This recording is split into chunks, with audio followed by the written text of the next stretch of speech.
You've called for a ceasefire in Ukraine. If Vladimir Putin doesn't come to the table to negotiate with you, will you put additional sanctions on Russia? Sounds likely.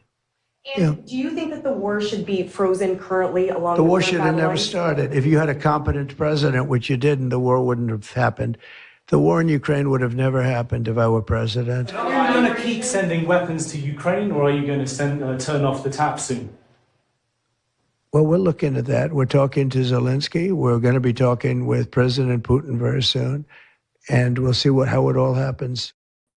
Hey, folks, listen, I know you're expecting to see Doug McGregor here. We were also expecting, but we just got notification that he has a severe case of bronchitis and is not able to come on the show today. He's trying to do some medical things, I guess. If he's able to come on at all, we'll bring him back on immediately. But in the meantime, we're going to continue on with the show. Sincere apologies. I know a lot of you are big fans of Doug McGregor. We obviously are as well.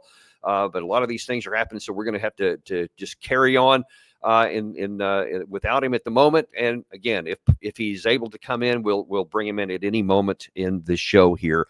One of the things we're looking at today, though, is what is going to be the Trump plan going forward for the Russia-Ukraine war. Trump was elected to try to bring this to an end. There's lots of focus has been on it ever since he has been announced, and definitely since he's come into office. And the question is going to be, first of all, what's even possible? Now, Trump has been leading really from the beginning of this with General Keith Kellogg, former national security advisor for the vice president under the first Trump administration. And the Wall Street Journal is out today actually saying that it's going to be a little more challenging than one might expect, because there's some problems with his key guy, Kellogg, who, by the way, has said that his plan is that he wants this to be a negotiated and finished deal within 100 days, which is a very, very aggressive timeline. But the key points of it, that he wants a ceasefire and a freeze of the current line of contact, so that whatever the Russians have gained so far, that's what they're going to keep, and it's not going to go back to include Crimea. There will be no discussion of NATO for 10 years, and then Zelensky will still remain in power. Those are the key points of the Kellogg plan. But as the Wall Street Journal is pointing out, there's some real problems with that, not just from the plan itself, but from the guy who's involved with it.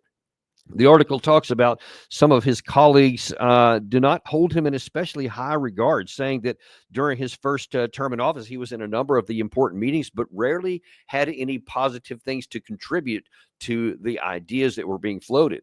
And as you see there on the screen, sorry, Gary, the article continues to say, like some of Trump's other special envoys, Kellogg appears to have been named despite a lack of relevant expertise, but he has never served as a diplomat.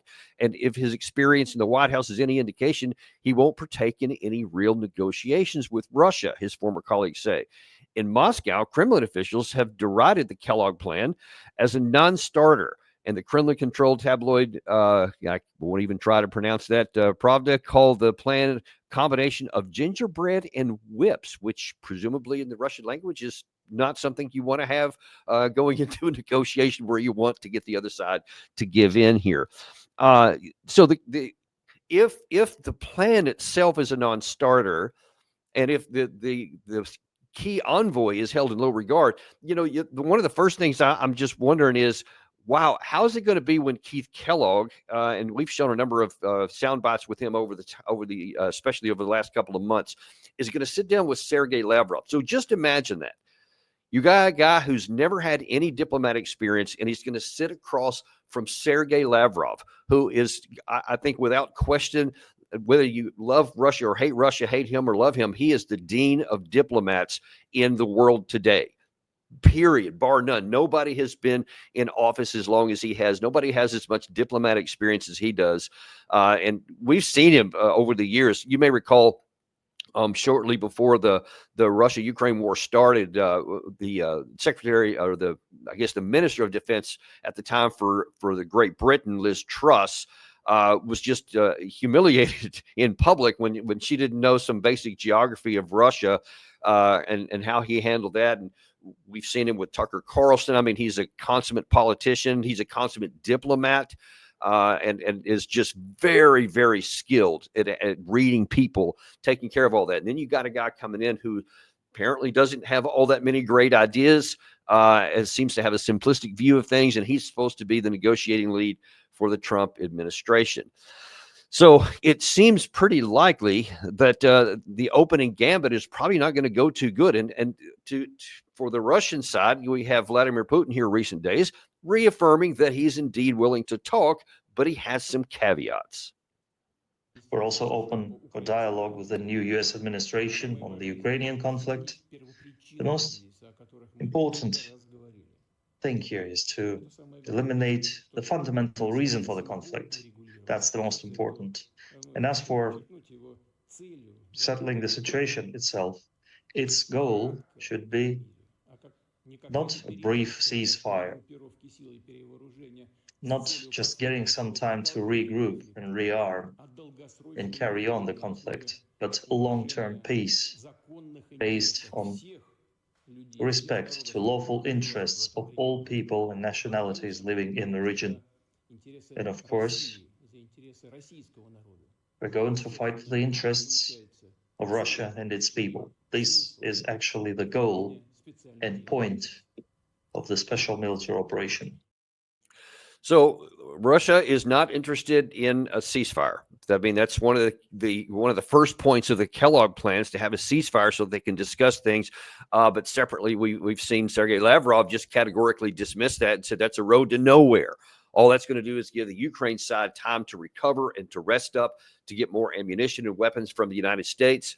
And so far, the Trump administration, since it came in, has said that they're putting a 90-day pause on foreign aid so that they can determine to make sure it's actually in America's vital national interest, except for one of the few exceptions was the aid going to Ukraine. So apparently that's going to continue on, at least for now. We don't know how long that's going to continue on. But Russia is clearly saying not only is there not going to be a ceasefire, we want the core causes to be addressed, and we want everybody's security interests to be respected. Now, that's important because Russia said that they started this conflict in February of 2022, according to their view, because they were forced into it because of the security issue and the threats that were raised on their border by NATO's insistence that it was going to issue a membership action plan at some point to Ukraine. And so they said, no, we're not going to tolerate that. We will never allow Ukraine to have NATO in its borders. They'll never allow them to be invited in. And so they literally said and then demonstrated that they're willing to use military force to prevent that outcome. And now, obviously, they've now spent 3 years. Thousands, probably hundreds of thousands of dead and wounded Russians have paid for what's happened so far. On top of the somewhere around, best estimates I've gotten from some sources just this morning, probably close to 1 million total casualties on the Ukraine side. And that's both dead and what they call irretrievable losses, people who were so badly wounded they can never come back. Maybe up to 2 million wounded to other less catastrophic sides. But you see that it's just catastrophic for the Ukraine side. But because Russia is on the ascendance and it has paid a great deal of blood, it is in no mood to have easy compromises. So they're not gonna give any at all on the territorial acquisitions which Putin has laid out, which is all of the 4 oblasts that they have annexed in 2022, and implying that there could be more because he keeps talking about taking care of the Russian people. He doesn't specify which Russian people he's talking about. Is it just those in the oblast areas? He just generally talking about all those in the traditional borders of Russia plus these? Or is he also talking about some of the people, the Russian people in areas that aren't in those 4 oblasts, like Kharkiv, like Odessa in the south? And if Trump comes in and says, "Hey, we're not going to accept that. That's not on the table here. The best we're going to do is give the line of contact." Well, then we may have a problem because the Russians, as we've shown you in recent episodes, their Minister of Defense has said they have a resourced plan and have an option, not an option, but a plan to have military victory, which they were clear not to define in that, but said that we will achieve our goals in 2025. And we know from other resources that they have the capacity to do exactly that. Trump, for his part, has recently said, well, you know what? I'm not sure we're willing to do that. And by the way, I think Russia is actually, or Putin is destroying Russia. plan to speak with President Putin soon. What about Zelensky, and what's your message? Yeah, I would, but he's told me he wants to make a deal. I mean, Zelensky wants to make a deal. I don't know if Putin does. He might not. I don't know. He should make a deal. I think he's destroying Russia by not making a deal. I think Russia's going to be in big trouble. You take a look at their economy. You take a look at the inflation in Russia. So I would hope. I got along with him great, and I would hope he wants to make a deal. Yeah, we can hope he wants to make a deal, but the problem is that there is no leverage on the American/Ukrainian side, because we've already tried everything in the world. We've done all that we could to bring more weapons into it, to continually add different categories of weapons. The European Union has continued to give lots of money. They've been training, even in the current day, even since Trump has been elected, the European Union has continued to make additional offers. You had the Germans have sent hundreds of billions of euros of support. Great Britain just signed a 100-year treaty with Ukraine, et cetera. They're still trying to go on there. The Polish are still trying to help them out. There are some other countries in the European Union, like Slovakia and Hungary, that are definitely moving in the opposite direction. But still, there's a substantial amount of resources going into the Ukraine side. But none of it has mattered for 3 years of war. And it's still puzzling how some in the West can think that, well, now it'll make a difference, when it didn't at the end of the first year of war, when the Ukraine side had its one signature batch of battlefield victories in Kherson city and then the Kharkiv Oblast.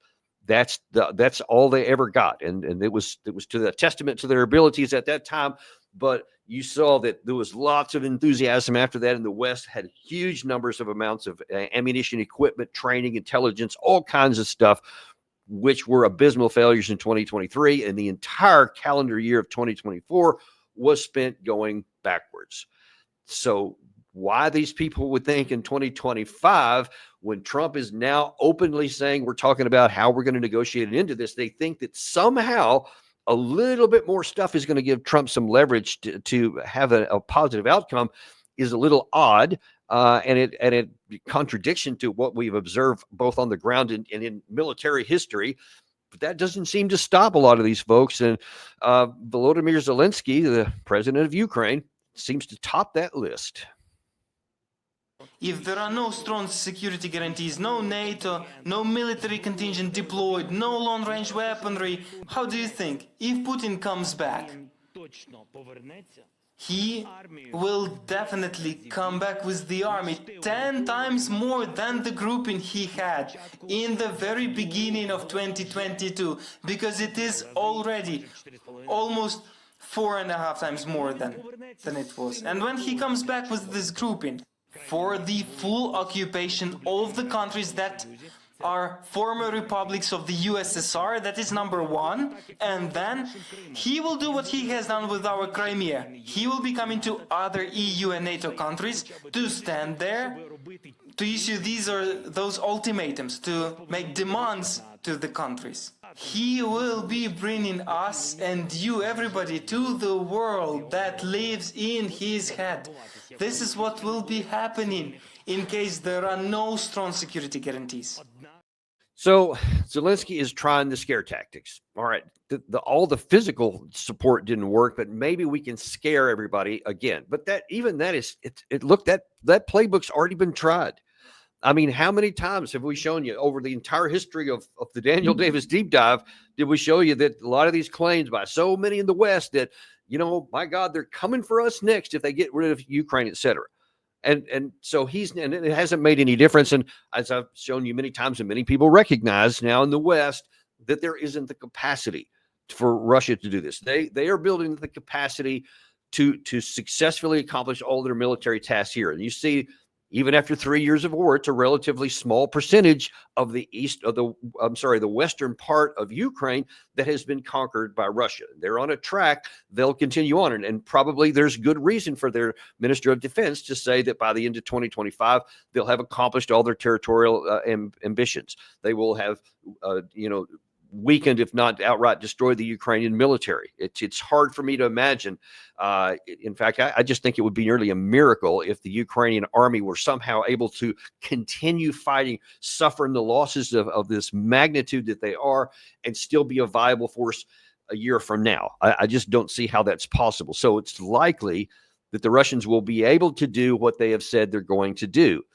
But and anyone who's willing to take an unemotional look at this should be able to identify that, should be able to recognize that's the most likely course of action, almost to the point of as certain as you can get in uncertain human affairs where there's always things that could happen. But any kind of rational explanation shows it is nearly certain that that is going to happen. But it doesn't, that message is not getting through. And so, see, when Zelensky makes these claims and then he gets just the least amount of encouragement from others in the European Union, he'll keep going down this path.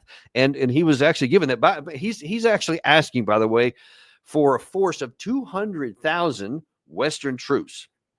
He says he wants European Union to give him security guarantees of 200,000 peacekeepers, and primarily that's French and British. And listen, folks, if you do much counting, it's ironic, actually. And elsewhere in his Davos speech yesterday, Zelensky commented that the Ukraine army in its current form, which I think he said it was somewhere around 800,000, is presently, other than Russia, the largest army in Europe. And apparently it's not even close.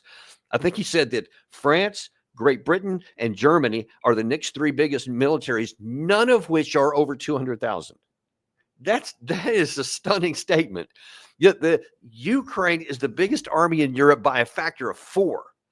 And of course, he's talking about all these other people. He wants them to come to join in with them. But I mean, if you're talking about those three have a total of 600,000 active forces, and you want 200,000 total to be acting as peacekeepers, I mean, that just beggars belief that any of these countries are going to send the majority of their combat power to act as peacekeepers indefinitely. I mean, the ask is just astronomical. So rationally, you would think, okay, they're just going to laugh at that. They're not going to even talk about that. But unfortunately, you've seen some discussion.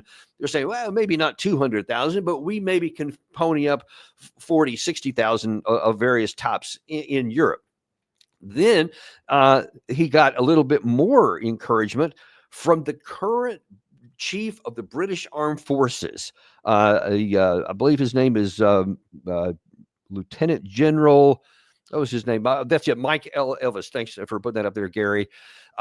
This was reported. This is today, folks. This is brand new news here. General Elvis is the commander of the field army, warned that once the fighting stops in Ukraine, by whatever means, he said that there will be a race for armored forces of the various nations to prepare for the next war. Speaking at the International Armored Vehicle Conference in February, he said, what is certain is that once the guns fall silent in Ukraine, there will be a Russian resurgence, reconstruction, and more collusion with a new axis of aggressors. We used to call it an axis of evil. Now they're calling it an axis of aggressors because that's a good marketing tool to scare more people. And we showed you just a couple of days ago, the German general is warning that Russia is not just replacing battlefield losses at a greater rate. They're not just putting more troops, more planes, more tanks, more ammunition, more drones, all those kind of things. He said they're building up for a force that could potentially take on NATO in the next 5 to 8 years. So instead of Europe looking at Zelensky and saying, dude, pack it in. It's just not going to happen. We've gave you 3 years of everything that we could, and it still didn't fly. And instead, they're keeping him fueling on with his desire to go on, because obviously he doesn't want to lose, but there's nobody in Europe that's going to fight for Ukraine. That is important. They're talking about maybe sending some peacekeepers in afterwards, but I think they know that's a complete non-starter. Russia has unequivocally and directly said that will never be part of any negotiations. And again, let me get back to the key point. They don't have to give in on that. They don't have to there's no leverage that's going to make Russia go, all right, I tell you what, we'll take this territory here, we'll get this, and then we'll give in and let you have Western troops being permanently on Ukrainian territory up to what will then be the border of Russia. It's never going to happen. then you have to ask what is going on with the senior leaders in Europe and with their military leaders, their political leaders, things that are clearly never going to happen. They don't want to fight with Russia. They don't. They definitely don't. At least not now. Then now you hear them, they're talking about building up. And I think that they some of them really believe that there's going to come a war in the future. So they want to start getting this done. Even if you thought that was the case, it would be in your interest to get this thing over with now so that you can get the process of building up and quit sending all this stuff to Ukraine, but start building up your own forces. And some of them actually are starting to do that. There's a number of NATO allies who are spending a lot more than even 2% on their national security. And there's lots of hand wringing and fear mongering going on among many of the European capitals. And they're talking about 5 to 8 or 8 to 10, depending on who you talk to, years that they said there could be another conventional war between Russia and NATO. And of course, when you look at it rationally, that is irrational. It's illogical.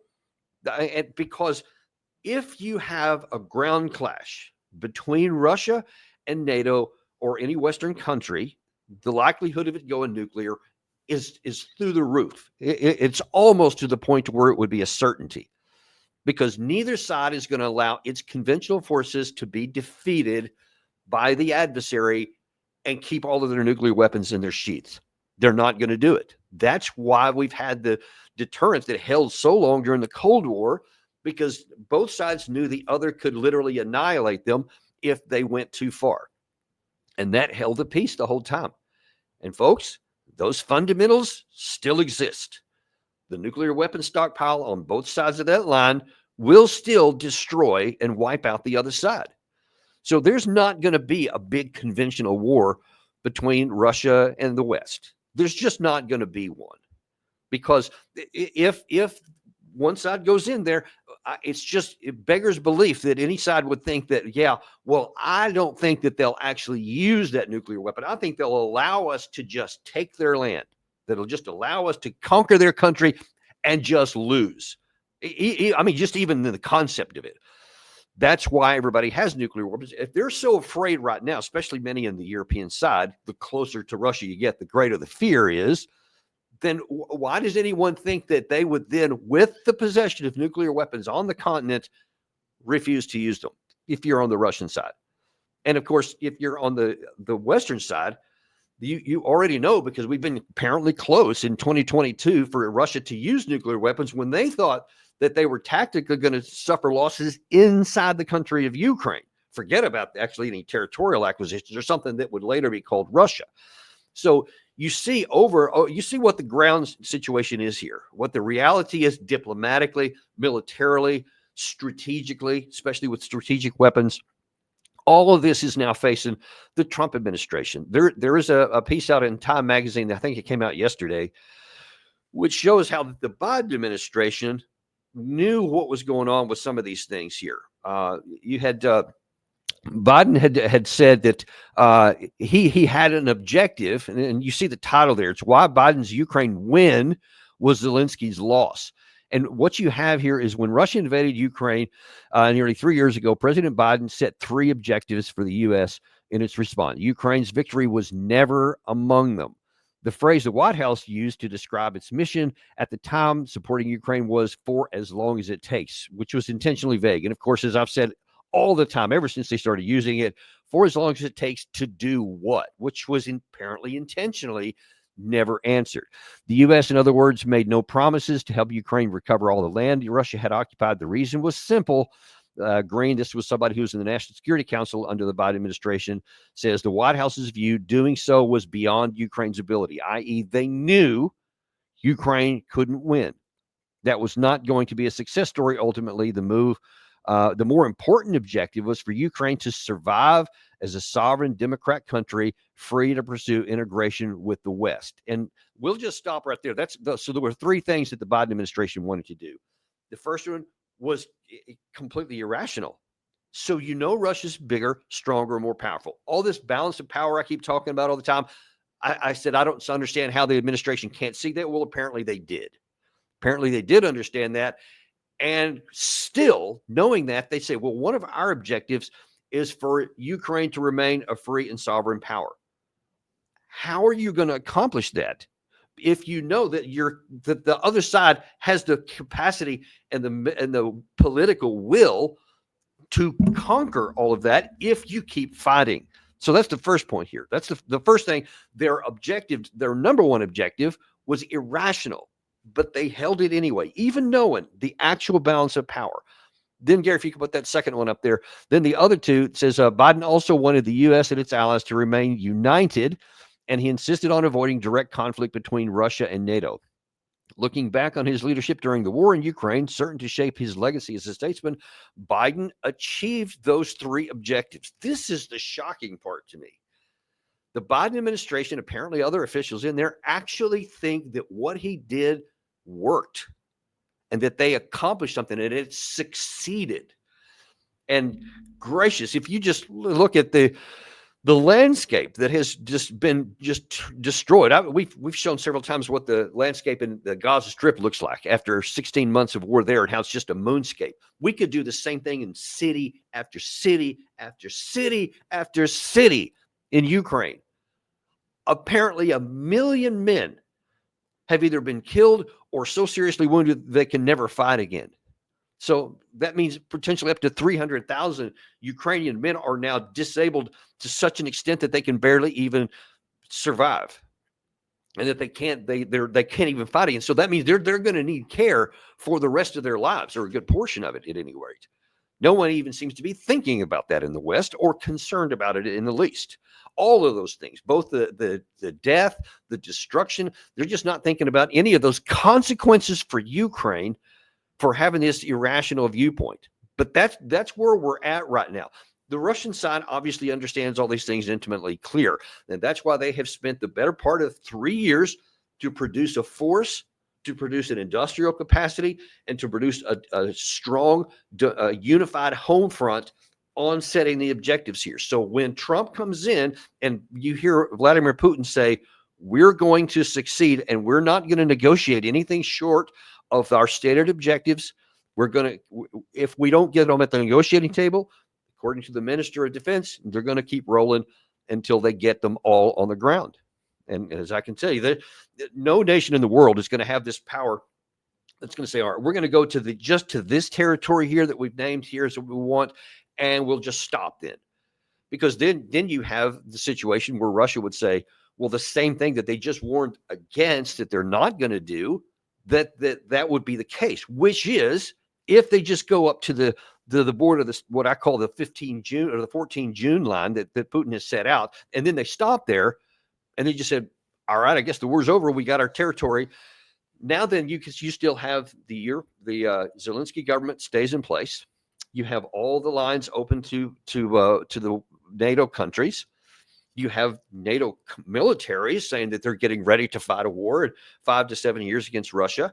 There's still no buffer zone, and there's still every prospect and the possibility that even whether it's with Trump or some other, whoever comes in after he does, to maybe say, okay, it's been 6-7 years. How's about now? We'll go ahead and go on with NATO. See, Russia would have no motivation or incentive to stop on the 14 June lines, because then their objective, the whole reason they went to war, would still be unaccomplished.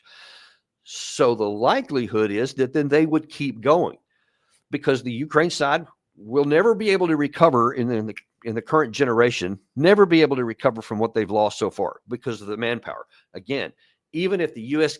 just said, all right, here's all of the kit for 3 armored divisions and a mechanized infantry division, take it all, every single bit of it, Ukraine couldn't use it. It's too late. It will take a generation to rebuild their military and to build up the leadership and the experience and the education and everything else that you need at various levels, all the way up through to have a coherent fighting force. That's been destroyed past tense, and it will not be recovered or rebuilt in any time frame short of a generation. Russia, on the other hand, is strengthening itself in every category that I've just mentioned there. Ergo, they can keep rolling past the 14 June line. They can roll past the next level of oblasts. They can go up to the Dnieper River, and if needed be, they'll just keep going. Even if it takes another year and a half, they can go all the way up to Kiev and take that. I know a lot of people right now don't think that's even possible. taking the emotion out of it, taking out what you want to happen, and just looking at the fundamentals on the ground and looking at it over time, it is possible. And that's even if the Ukraine army stayed viable. But if it collapses because Russia has makes some penetration in a breakthrough, and by the way, there's reports just in the last few weeks, I think I mentioned them before, that there's reported by the Ukraine intelligence service that there's a grouping of somewhere around 150,000 additional Russian troops in the Pokrovsk area that are apparently conglomerating in that area, which could then be in a quick area mobilized quickly for a concentrated breakthrough in that area. You had General Gerasimov, who reporting in the news media earlier today, was yesterday visiting the frontline areas in the Pokrovsk area. Read the tea leaves here. There's something going on there, and there's a great vulnerability for the Ukraine side. And if Russia presses its advantage down there, we may, for the first time in years, see a major breakthrough and a major push. But again, I make point of telling you, even if you don't, even if Russia doesn't make that move, they don't take that risk, they can just continue to methodically grind out until at some point just sheer weight will impose itself and the Ukraine army will have a collapse somewhere, and then Russia can literally drive into Ukraine. And then even the stuff that I've described here, it might not take a year or 18 months. It could literally be weeks, where something like what happened in France in May 1940. The entire country was devastated because of a key breakthrough by a mechanized division of the Germans into the British-French rear. And then even that fantastic, highly trained military force fell like a house of cards. Anyone who doesn't think that's possible in the modern age is not paying attention, because it is a great risk that hopefully the Trump team is aware of. Because now then what he needs to do is to do whatever it takes to get this war over with quickly. Vladimir Putin seems genuine in his desire to reach a negotiated settlement, to have good relations with the West, to reestablish, even if it's going to take many, many years to do so, some kind of security architecture that works good for everybody. That's good for Russia. That's good for European Union. It's good for Ukraine. It's good for American national security interests. Trump has entered office saying that he is America first. He said he literally wrote an executive order that said that foreign policy is going to be in America first. If he's good at his word, if he means that, then he will get this war over with quickly. And he will not listen to what Zelensky says. He'll just flat out say, we're not going to support something, and we're not going to keep going in something that has no prospect of succeeding, and will just continue the bleed of American resources and ammunition and everything else, which will deteriorate our national security and could continue to risk a clash between the superpowers if things go sideways. I don't think he'll do that. So we'll wait and see how it's going to work out. But everybody needs to understand that right now, whatever Trump is saying and whatever kind of great deals that people hope that he does, they have to understand that he can be the greatest negotiator in the history of the world. But if he doesn't have the assets and the leverage to be able to impose anything on the other side, and he doesn't, then he can't work a miracle, because no country that's in the history of mankind from a position of military strength ever agreed to an outcome that benefited the other side when they have the power to impose something on their own that would leave them in future vulnerability. It's not going to happen. It's never happened. It certainly won't happen going forward here. But we'll continue to track this. We'll continue to watch it. And really sorry that Doug wasn't here today. I know he really wanted to be. And we'll have him back on as soon as possible. In the meantime, we're going to look specifically at the Trump administration a little bit more broadly than just the Russia-Ukraine war here. What Trump's first 48 hours have been, the good, the bad, and the ugly. This is from CIA analyst Larry Johnson. That will be at 2 o'clock. No, I'm sorry. That will be at 1 o'clock this afternoon here, just about 20 minutes from now. We'll look forward to seeing you back there. Do like and subscribe if you haven't on the way out, and we'll look forward to seeing you in about 15 minutes.